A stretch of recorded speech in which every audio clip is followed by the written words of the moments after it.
Perubahan akan terjadi ketika kita betul-betul yakin bisa melakukan perubahan itu. Dan 10 Agustus harus diyakini oleh kita, itu adalah momentum, itu adalah sejarah untuk kita membuat perubahan, bisa mencabut Omnibus Law. Dan kalau Omnibus Law tidak cabut dengan gerakan jutaan kaum buruh, maka itu adalah ancaman bagi kekuasaan yang mungkin mereka yang akan dicabut oleh rakyat. Buruhnya pasti banyak yang di PHK, itulah perubahannya. Bentar-bentar makjulkan Pak Jokowi. Ayo rakyat demo besar-besaran, makjulkan Pak Jokowi katanya. Sabar be dulu, 2024 udah besok. Juga di sini mengundang seluruh elemen masyarakat, baik itu petani, nakes, nelayan, kaum miskin kota, pelajar, mahasiswa, dan siapapun kamu yang peduli kepada nasib bangsa Indonesia. Saatnya 10 Agustus kita bersama-sama turun ke jalan. 10 Agustus bersama-sama serbu istana, bersama-sama kita kepung Jakarta untuk menunjukkan sikap kita bahwa rakyat Indonesia tidak lagi diam. Rakyat Indonesia sudah muak terhadap rejim pemerintahan yang sudah gila ini, pemerintahan yang hanya membahagiakan investor, pemodal, kaum-kaum oligarki. Jadi nggak usah terus mengatakan kami mewakili rakyat, karena sebagian besar rakyat nggak merasa terwakili oleh teriakan-teriakan kalian itu. Aduh, mohon maaf abangku, izin state videonya abangku ya, mengenai undangan turun ke jalan intinya berdemo. Aduh, mohon maaf ya, itu bukan profesi kami. Profesi kami hanyalah bangun tidur dan berangkat bekerja dan berusaha dan tidak lupa berdoa. Insya Allah akan membawa keberkahan buat keluarga, begitu. Dan mengenai kritikan pemerintah ya, menurut saya pribadi selaku rakyat biasa ya, di era Bapak Haji Joko Widodo lah, yang pembangunan merata, terutama yang kita menengok di kasat mata ya, terutama pembangunan tol ya, tol Sumatera ya, tepatnya di Lampung, Palembang, dan Pekanbaru Dumai ya. Itulah baru di era Bapak Presiden Joko Widodo. Salam dari Pekanbaru Riau, terutama di Sumatera. Terima kasih.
Assalamualaikum warahmatullahi wabarakatuh. Sobat Gerobokan Gokil semuanya, bagaimana? Masih dalam keadaan sehat ya?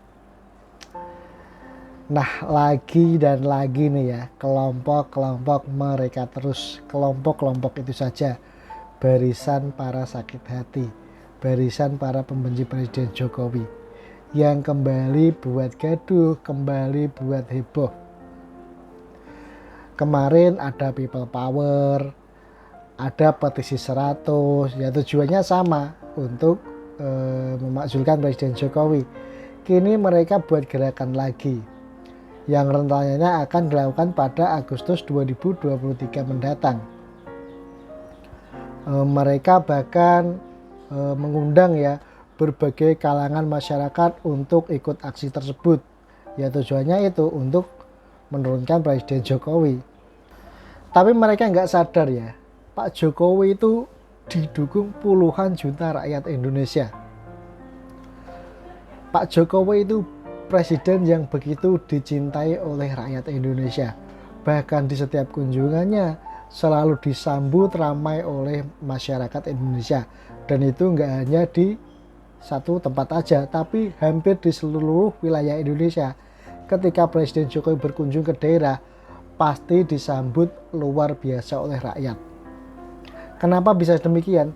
Ya karena rakyat merasakan di era Pak Jokowi ini Indonesia itu jauh-jauh lebih baik dari era sebelumnya. Jadi ketika para barisan sakit hati itu mengatakan mewakili rakyat, rakyat mana yang mereka wakili? Atau kelompok mereka sendiri saja? Karena sebagian besar rakyat itu mendukung Presiden Jokowi. Di era Pak Jokowi ya, pembangunan infrastruktur khususnya itu merata dari Sabang sampai Merauke. Daerah Indonesia Timur yang dulunya kurang begitu diperhatikan, di era Pak Jokowi itu benar-benar merasakan arti hadirnya sebuah negara. Kalian lihatlah ya, saudara-saudara kita yang ada di Papua, di NTT, di Sulawesi, di NTB, mereka itu merasakan pembangunan besar-besaran di era Presiden Jokowi. Apakah presiden yang sudah membuat Indonesia jauh lebih baik ini yang ingin kalian lengserkan, yang selalu kalian tuntut untuk mundur? Apakah kalian nggak melihat fakta itu? Sebenarnya masalah kalian itu apa sih? Kalau ingin ganti presiden ya, tahun 2024 nanti Pak Jokowi itu sudah turun dari jabatannya. Jadi nggak usah terus mengatakan kami mewakili rakyat, karena sebagian besar rakyat nggak merasa terwakili oleh teriakan-teriakan kalian itu.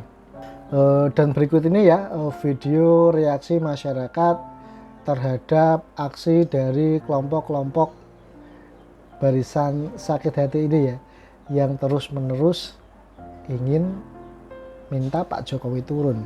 Dan berikut adalah videonya.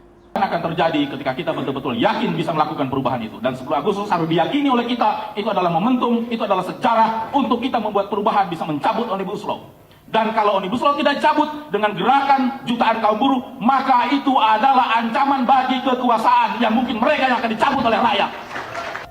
Uang kaum buruh itu sudah dirampas oleh rejim yang berkuasa ini. Kaum buruh terus dihisap dan ditindas. Perubahan itu akan dilahirkan oleh gerakan massa. Maka kaum buruh ingin mencabut Omnibus Law, kita harus betul-betul berani, konsisten untuk berjuang secara bersama-sama. 10 Agustus bukan hanya sekedar kita turun ke jalan, tapi kita harus niatkan betul-betul, satu adalah untuk berjuang dan ibadah. Saya yakin kawan-kawan sekalian, kalau kita semua mengikhlaskan diri, merelakan diri 1 hari saja kawan-kawan sekalian, 1 hari kawan-kawan sekalian. Ya, seperti Pak Joko, jangan nanya, memang kebanyakan ini dibayar enggak kita aksi ini? Ya. Kalau kawan-kawan mau aksi masih nanya dibayar atau tidak, mending tidur aja. Karena perjuangan itu adalah membutuhkan pengorbanan kawan-kawan sekalian. Udah pasti perubahan pasti ada. Apalagi kalau investor asing, asong pada cabut dari Indonesia, ya kan? Buruhnya pasti banyak yang di PHK, itulah perubahannya. Bentar-bentar makjulkan Pak Jokowi. Ayo rakyat, demo besar-besaran, makjulkan Pak Jokowi, katanya. Sabar be dulu, 2024 udah besok. Pemilihan udah di depan mata, ya kan? Masing-masing udah pada punya calon. Sabar aja dulu, gak usah gerasa-gerusu. Pemerintah itu gak bakalan, saya yakin tidak bakalan menyengsarakan rakyatnya dengan kebijakan yang dibikin. Kan investor itu nyarinya susah, tidak semudah itu. Kan semua presiden juga pasti menghadirkan investor yang ngebangun pabrik, ngebangun apalah pokoknya yang taksiran menggunakan tenaga kerja manusia di Indonesia begitu. Sabar aja dulu, nggak usah bentar-bentar makjulkan Jokowi. Tidak dimakjulkan juga, 2024 udah ganti, Pak Jokowi udah tidak menjabat lagi, ya kan?